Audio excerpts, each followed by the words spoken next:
A bipartisan independent panel is calling for an overhaul of the Secret Service in a blistering new report out today. The panel was commissioned by President Biden after the July assassination attempt on former President Trump and was comprised of four former senior government officials, including former Homeland Security leaders Janet Napolitano and Frances Townsend.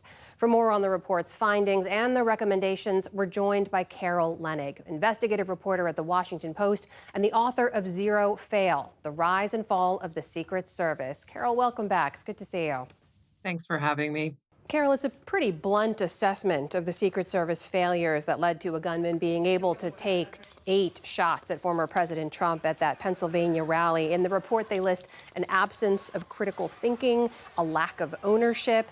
Do the findings in this report line up with your reporting on that day? I have to say I'm pretty proud of the Washington Post's reporting. My colleagues and I worked on a lot of stories in the hours after 6 p.m., roughly 6:11 p.m. on Saturday, July 13th, trying to understand what had gone so colossally wrong. And this report from this independent panel basically confirms all of our reporting in the days and hours immediately after the assassination attempt and shooting by Thomas Matthew Crooks. There was no real plan for preventing a person from being able to have a clear line of sight, in essence, a clear shot at Donald Trump from a building only 150 yards away.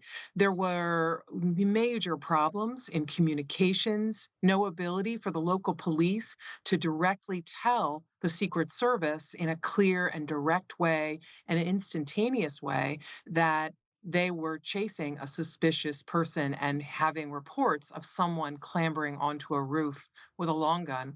But it is really interesting what else the report and the investigation concluded, this larger pattern of complacency and a lack of critical thinking and a deeper examination of whether or not the service really tries to own its problems and fix them, and a real concern that they don't.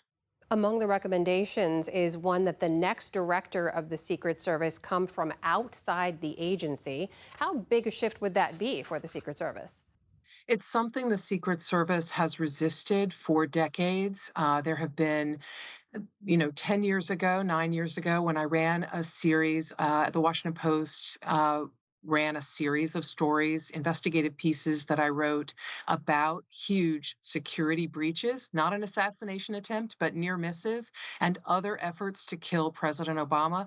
When we wrote those pieces, an independent panel commissioned by President Obama and a congressional investigative panel both urged outside leadership to shake up the Secret Service at that time. This is not a new recommendation, but there's a lot of more urgency for it because, uh, former President Trump was almost killed. He came within, millimeters of being killed.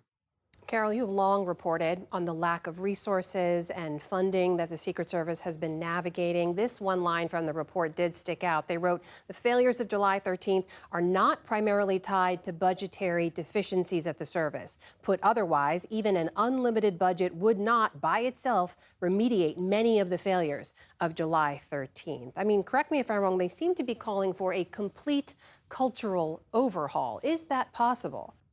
It is going to require outside leadership, new eyes, fresh eyes on an agency that, let's be honest, has a ton of patriots in its fold, a group of people who are willing to give up their Christmas Eves, their wife's anniversary, their own birthdays, to be at the side of the president, the vice president, or the presidential candidate and secure that person's life. People that are willing to take a bullet.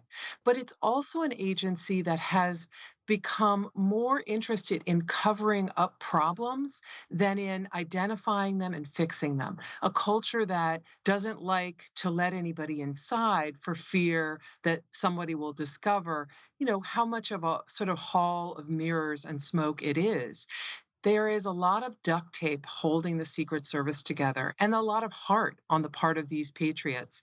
And it's going to require somebody coming in fresh and saying, we need to start over about what we value here at this agency. We don't just value you being tough and giving every hour you possibly have and sweating through all your clothes and standing in the ice for hours. We don't just want that. We also want this other piece, which is a willingness to learn, to use technology, and to call out problems, to call them out loud. As investigative reporter for the Washington Post, Carol Leonnig, joining us tonight. Carol, thank you so much. Thank you.